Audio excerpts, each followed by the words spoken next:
جب تک بھیکے نہ تھے تو کوئی پوچھتا نہ تھا، تم نے خرید کر ہمیں انمول کر دیا۔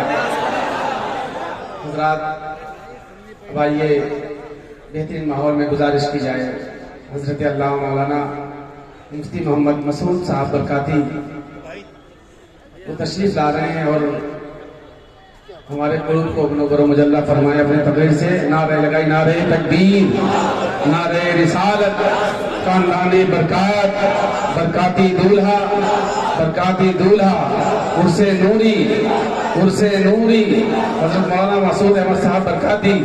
نعرہ تکبیر، نعرہ رسالت۔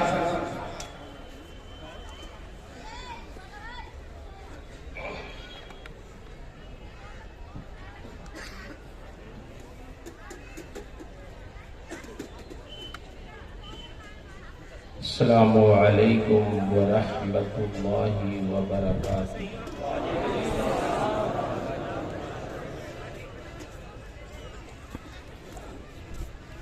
نحمدہ ونصلی علی رسولہ الکریم، اما بعد فاعوذ باللہ من الشیطان الرجیم، بسم اللہ الرحمن الرحیم۔ یا ایتھا النفس المطمئنہ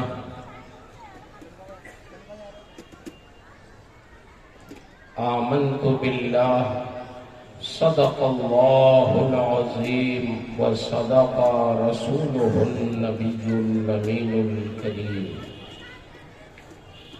وَنَحْنُ عَلَىٰ ذَلِكَ لَمِنَ الشَّاهِدِينَ وَالشَّاكِرِينَ وَالْحَمْدُ لِلَّهِ رَبِّ الْعَالَمِينَ۔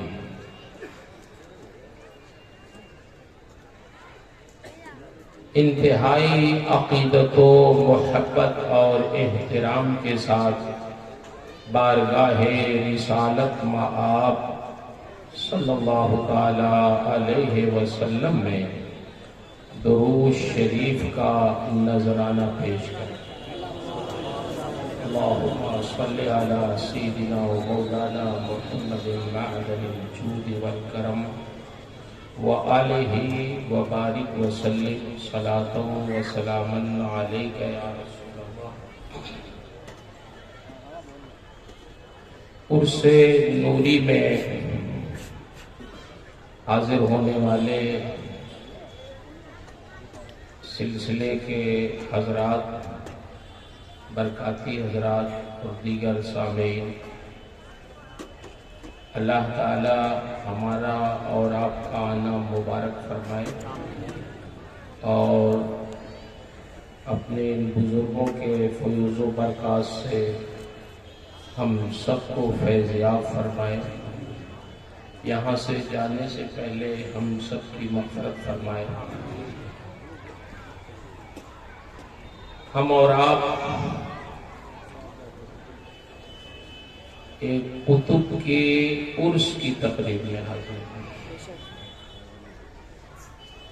جن کو میاں صاحب کہا جاتا ہے۔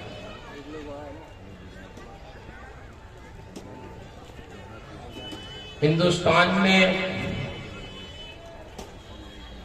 مغلیہ خاندان نے سینکڑوں سال حکومت کی ہے، لیکن جب ان کی قبروں پہ آپ جائیں گے تو ایک شعر لکھا ہوا دیکھیں گے کہ بر مزار ماں غریباں نہ چراغے نہ گلے۔ جس کا مفہوم یہ ہے کہ ہم وہ غریب لوگ ہیں، تھے تو بادشاہ، لیکن اب وہ اپنے حالت زار سے کہہ رہے ہیں کہ ہم وہ غریب لوگ ہیں کہ ہماری قبر پر اب نہ کوئی پھول چڑھانے والا ہے نہ چراغ جلانے والا، نہ ہی پھول کی بنیاد پر کوئی بلبل چہچہانے والی ہے، اور نہ چراغ ہے کہ کوئی پروانہ آئے اپنا پر جلائے۔ بالکل بھوکا عالم، کوئی خیریت پوچھنے والا نہیں۔ لیکن جنہوں نے اپنی زندگی دین کی خدمت میں گزاری ہے تو وہ زندہ رہتے ہیں تب بھی بھیڑ لگی رہتی ہے، وصال فرما جاتے ہیں تب بھی بھیڑ لگی رہتی ہے۔ آپ نے ابھی رات میں مخدوم گرامی مرتبہ حضرت شرف ملت مدظ اللہ العالی سے سماعت کیا۔ آپ نے فرمایا تھا کہ میں دیر رات میں اپنی والدہ کے مزار پہ فاتحہ کے لیے جاتا ہوں تو اس وقت بھی بچے قرآن کی تلاوت کرتے ہوئے ملتے ہیں۔ کیا بات ہے! بڑے بڑے بادشاہوں کی قبروں پہ کوئی جانے والا نہیں، لیکن اللہ کے محبوب بندوں کے وہاں فاتحہ پڑھنے والوں کی، قرآن کی تلاوت کرنے والوں کی بظاہر بھی بھیڑ لگی رہتی ہے، اور جو عقیدت مند ہیں نہیں آ پاتے ہیں وہ اپنی دعاؤں میں ان کو شامل کرتے ہیں، شجرہ پڑھتے ہیں، اپنے بزرگوں کو یاد رکھتے ہیں۔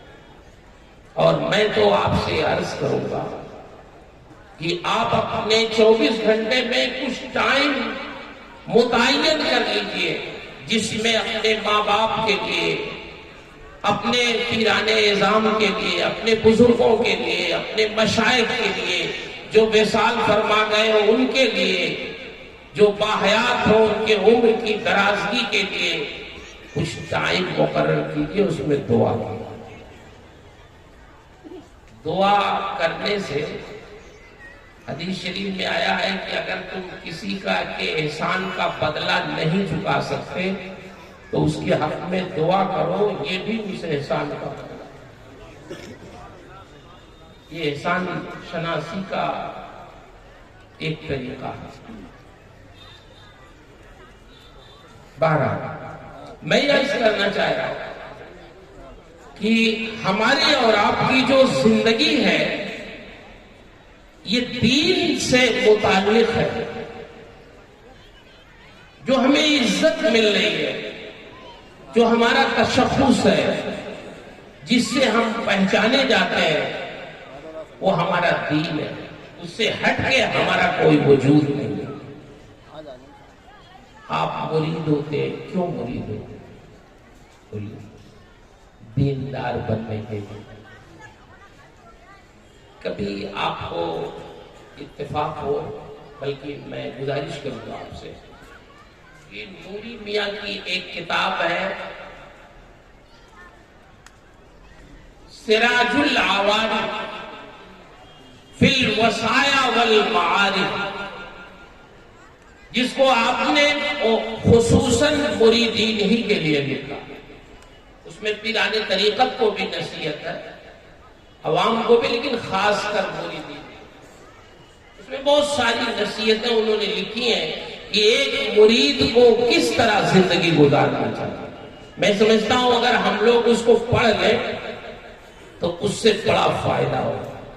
کیسے رہنا چاہیے، کیا کرنا۔ وہ لکھتے ہیں کہ سب سے پہلے صاحب عرس اپنے اس کتاب میں لکھتے ہیں کہ سب سے پہلے آدمی کو اپنا عقیدہ صحیح رکھنا ہے۔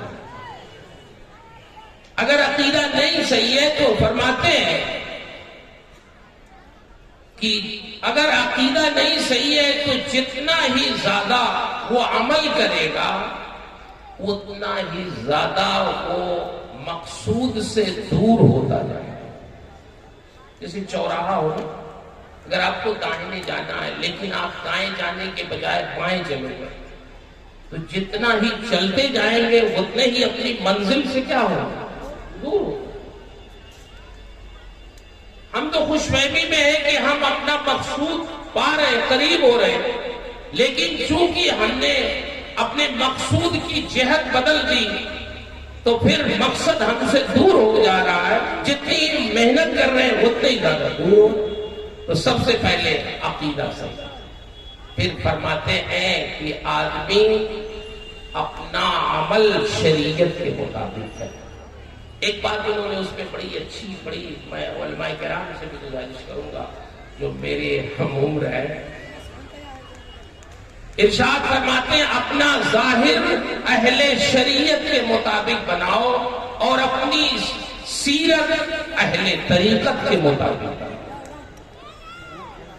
یہ بڑی اہم بات ہے، یہ اندر اپنا طریقت والوں کے مطابق بناؤ۔ ارشاد فرماتے ہیں شریعت پہ عمل کے بغیر نہ کوئی پیر ہے، نہ کوئی مرید ہے۔ آپ لوگوں سے بتاتے ہیں لوگ ہمارے کہاں پھنس جاتے ہیں۔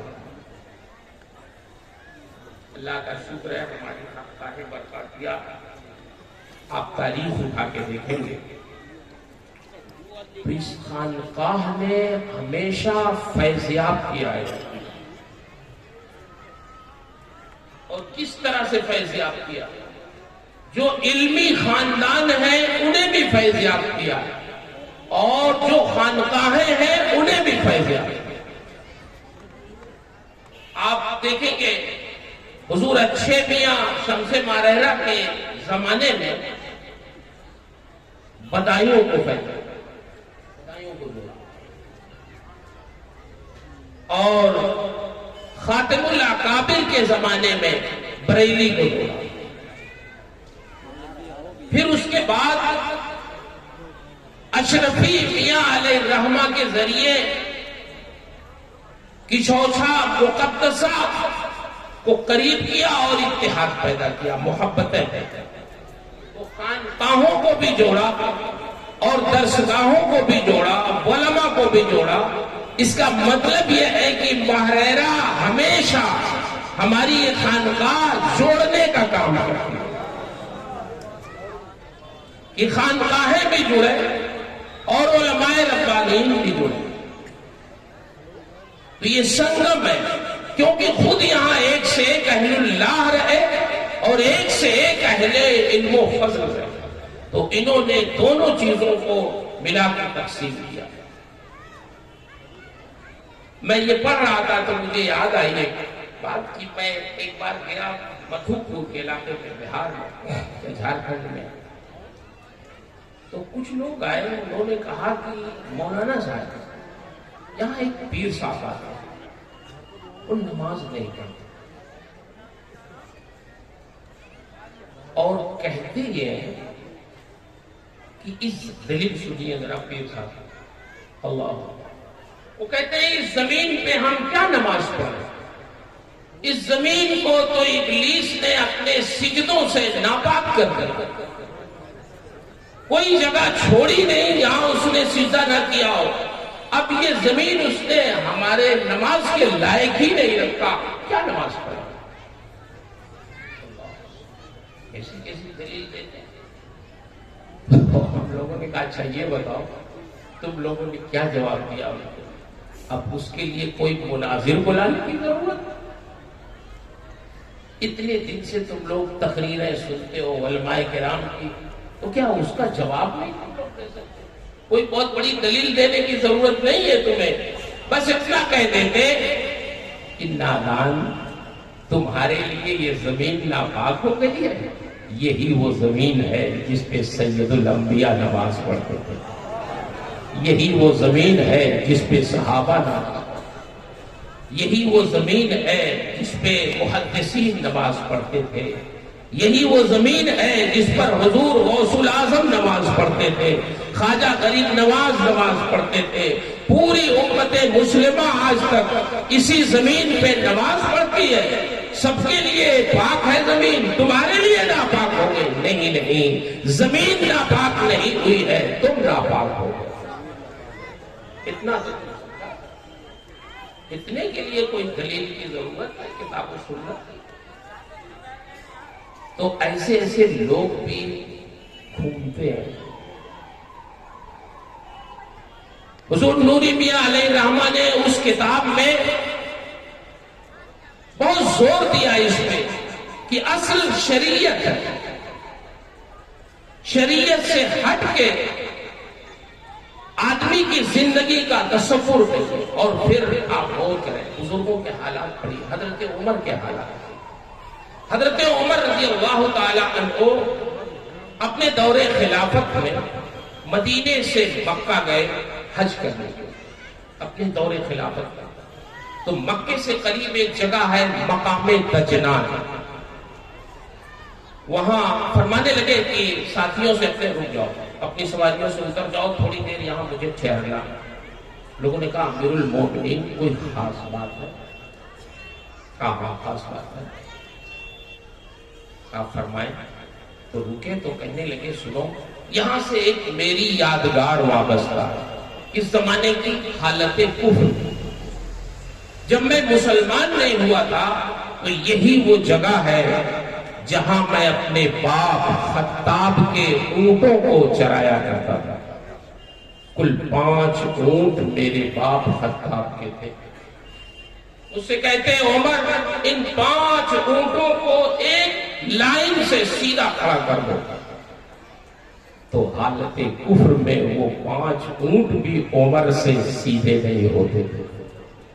ایک کو لاتا, دوسرا چلا جاتا, دوسرے کو لانے کی کوشش کرتا, پہلا بھاگ جاتا, تیسرے کو لاتا, دوسرا بدک جاتا. یہ 5 اونٹ بھی عمر سے سنبھلتے نہیں تھے. اور میرے باپ خطاب کہیں سے چھپ کے دیکھتے رہتے تھے. جب وہ صحیح نہیں ہوتے تو آ کے میری پڑھائی لگاتے تھے. میں ہر دم ڈرتا رہتا تھا کہ کہیں سے میرے باپ خطاب نہ آ جائے. لیکن آج میں سوچتا ہوں یہ ایک وہ زمانہ تھا جب مجھ سے 5 اونٹ بھی حالت کفر میں سنبھلتے نہیں تھے.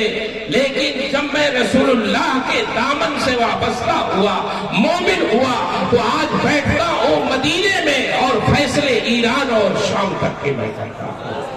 ایک جگہ سے بیٹھ کر پوری دنیا اسلام پر میں نگاہ رکھتا ہوں, حکومت کرتا ہوں, لوگوں کے فیصلے کرتا ہوں اور لوگوں کی خدمت کرتا ہوں.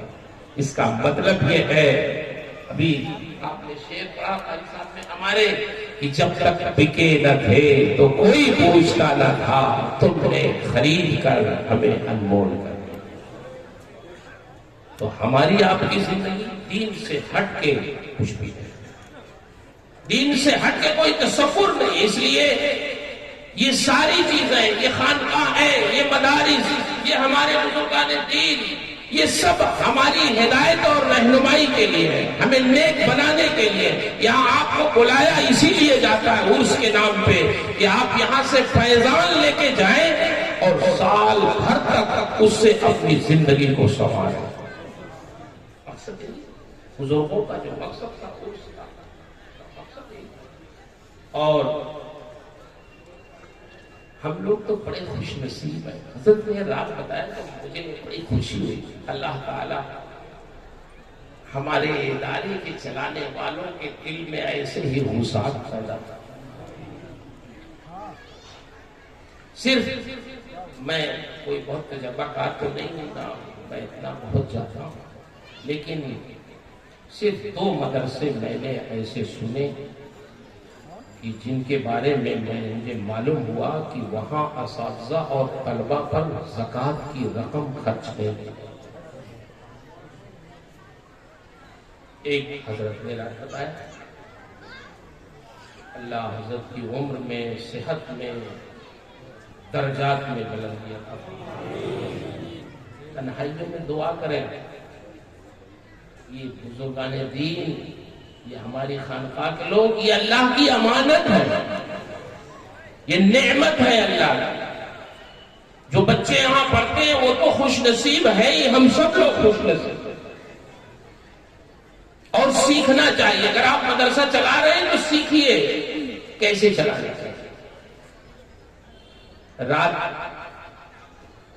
جب آپ فرما رہے تھے کہ کیا کھانا ہے, میں بچوں سے پوچھتا ہوں کھانا کیا. ناز برداری کس کو کہتے ہیں؟ آپ تو داخلہ کرا کے چلے جاتے ہیں, ناز برداری یہ کرتے ہیں. برداری مجھے یاد آئی بات, یہ ہمارے جو بزرگ تھے اسلاف, ان کا ایک طریقہ.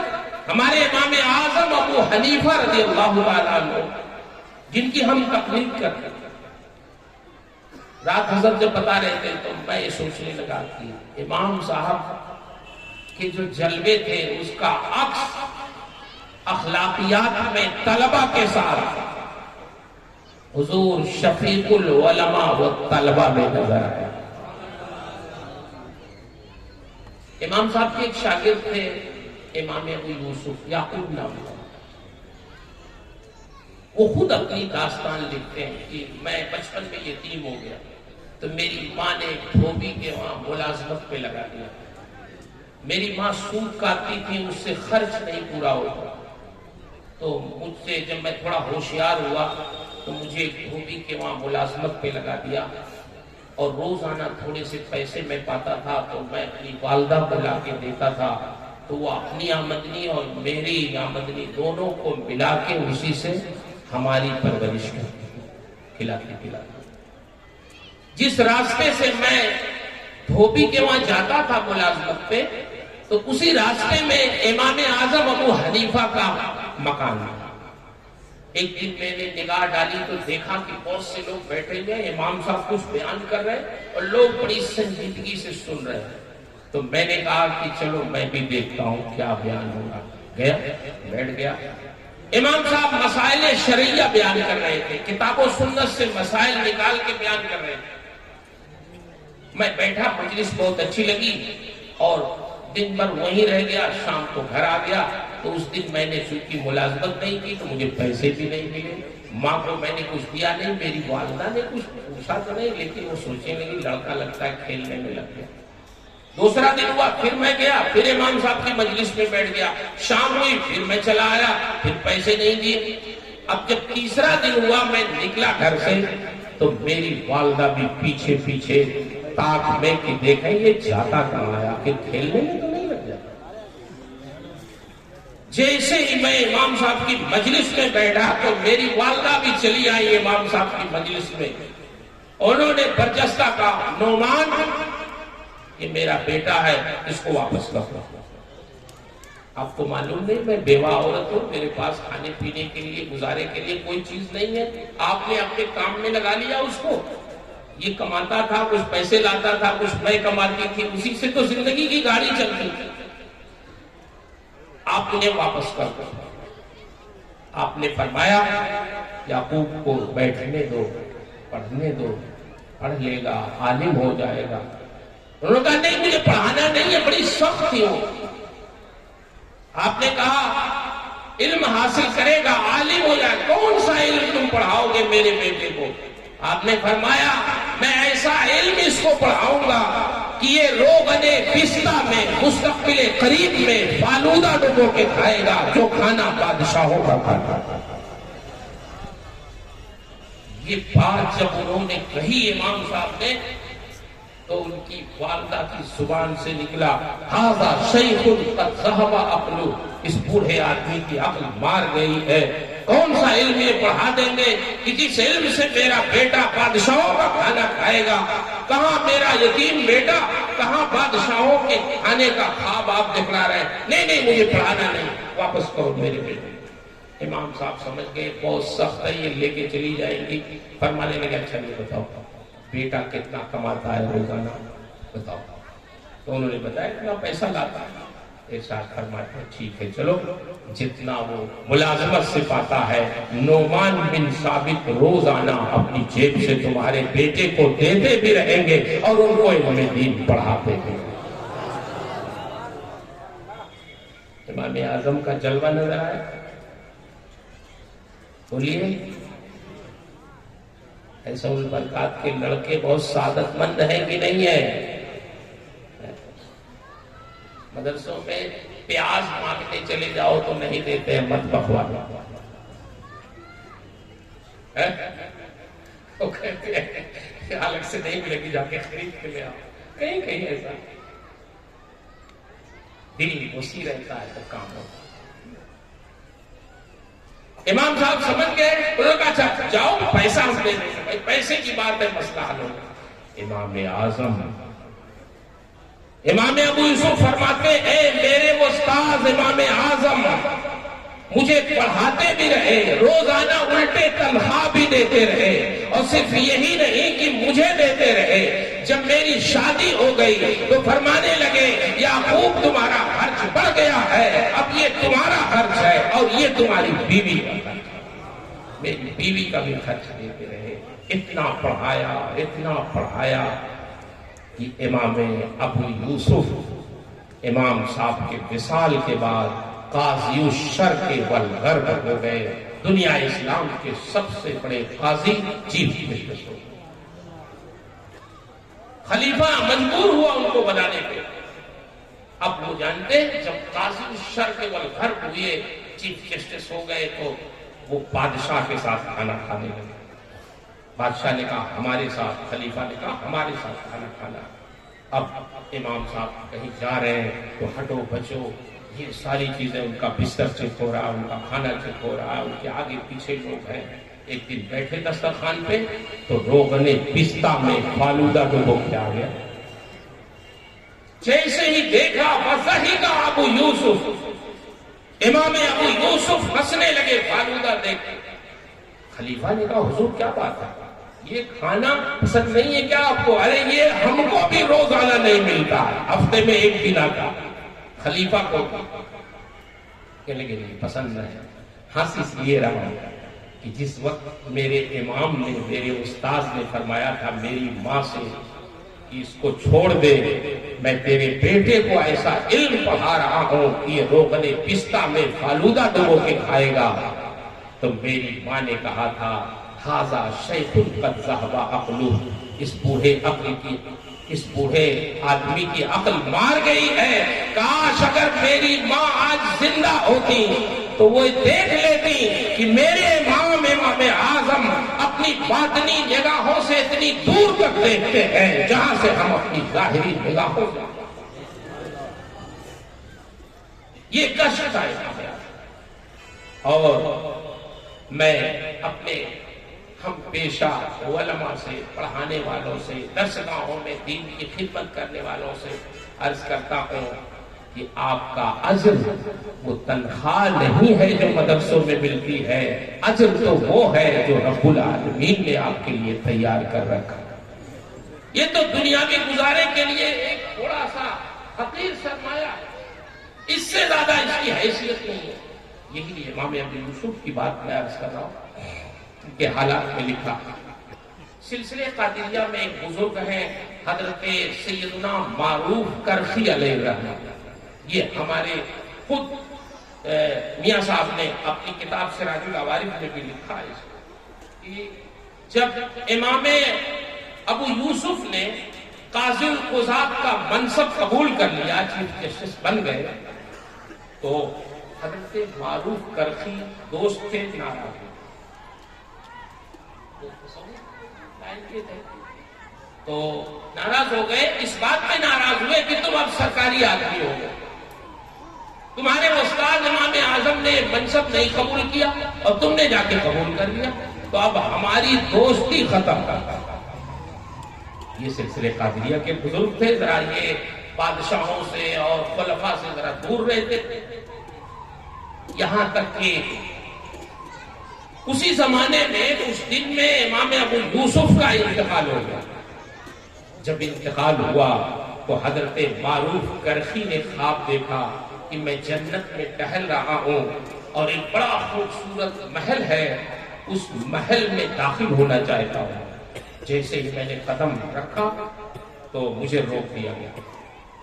میں نے کہا کیوں؟ یہ میرا محل نہیں ہے۔ لوگوں نے کہا نہیں نہیں یہ آپ کا محل نہیں ہے، آپ اس میں داخل نہیں ہو سکتے۔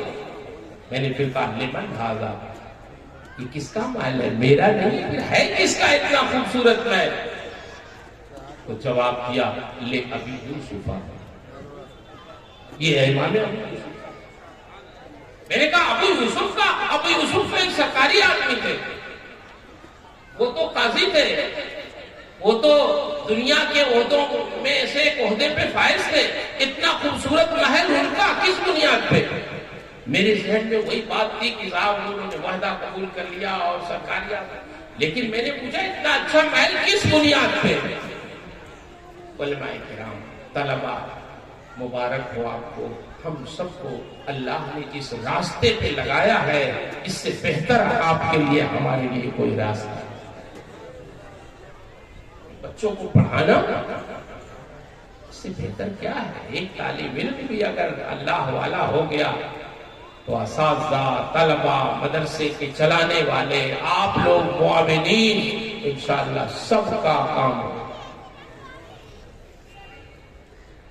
جواب دیا جب انہوں نے، حضرت معروف کرتی فرماتے میں نے پوچھا کیوں اتنا بڑا محل؟ جواب دیا للتعلیم والتعلم، اس لیے کہ علم، امام ابو یوسف علم دین سیکھتے تھے، انہوں نے علم دین سیکھا اور پھر علم دین سکھایا، تو اس علم دین سیکھنے اور سکھانے کے نتیجے میں اللہ نے ان کو اتنا خوبصورت محل عطا فرمایا۔ حضرت ابو ہریرہ سے سرکار نے فرمایا، ابو ہریرہ تمہاری زندگی اگر علم دین سیکھنے اور سکھانے میں گزر گئی، اسی میں انتقال ہوا تمہارا، تو تمہارے قبر کی زیارت کے لیے اتنے فرشتے آئیں گے جتنے فرشتے بیت عتیق کی زیارت۔ کیا شان، پڑھنا پڑھانا مدرسہ، اللہ اکبر۔ بلکہ ایک بزرگ ہے، یہ کہتے ہوئے اپنی بات میں ختم کروں، ٹائم بہت کم ہے اور ہمارے علماء کرام معزز مہمان بہت ہیں، تو ہمارے بزرگوں کا کرم ہے، یہ نوازش ہے، یہ حضرات اپنے غلاموں کو نوازنے کے لیے بہت کچھ ارشاد فرما دیتے ہیں، لیکن ہم لوگ اپنی حیثیت جانتے ہیں۔ وہ ان کا نام ہے یزید بن ہارون، یہ بہت بڑی محدث ہے، مسلم شریف کی سند میں، سند حدیث میں ان کا نام آتا ہے۔ امام مسلم کے شیوخ میں سے 80 سال کے ہو کے ان کا انتقال ہوا، داڑھی سفید، سر کے بال سفید، منہ سفید، 80 سال کی عمر تک انہوں نے علم حدیث کی خدمت کی۔ جب انتقال ہو گیا تو ان کے شاگرد سہیل بن عمار، یہ ان کے شاگردوں میں سے تھے، امام احمد بن حنبل کے ساتھیوں میں سے تھے، انہوں نے خواب دیکھا اپنے استاذ کو، تو سب سے پہلے پوچھا حضرت یہ بتائیے قبر میں حالات کیسے پیش آئے؟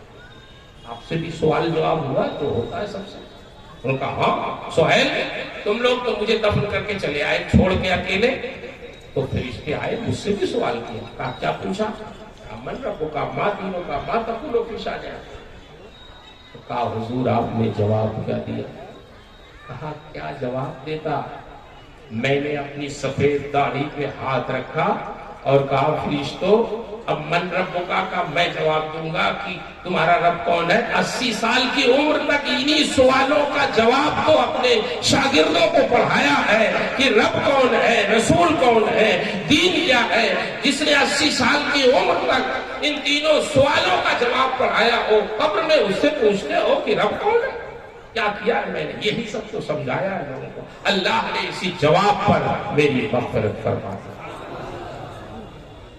تو مدرسوں میں قال اللہ قال رسول، خوشا مسجد و مدرسہ خانقاہ کی درب بوت قیل و قال محمد۔ اللہ تبارک و تعالی ہماری اس خانقاہ کو، ہمارے اس مدرسے کو، ہمارے بزرگوں کو سب کے فیوز و برکات کو عام و کام فرمائے اور ہماری عقیدتوں میں اور استحکام پیدا فرمائے۔ ہم آئیں یہاں تو اپنے بزرگوں کے فیوز و برکات لے کے جائیں، اور جہاں بھی رہیں معلوم ہونا چاہیے ہمارے عمل سے، ہمارے کردار سے کہ ہم برکاتی ہیں، ہمارے اخلاق سے۔ اخلاق ایسا رکھیے کہ لوگ سمجھیں کہ یہ خانقاہ ماہرہ سے متعلق، ایک بار جو مل لے وہ دوبارہ ملنے کی خواہش ہے کہ کسی اچھے انسان سے ہماری ملاقات ہوئی۔ بس انہی چند جملوں کے ساتھ اپنی گفتگو میں ختم کرتا ہوں، وقت ہو گیا ہے۔ بس کیسے آقا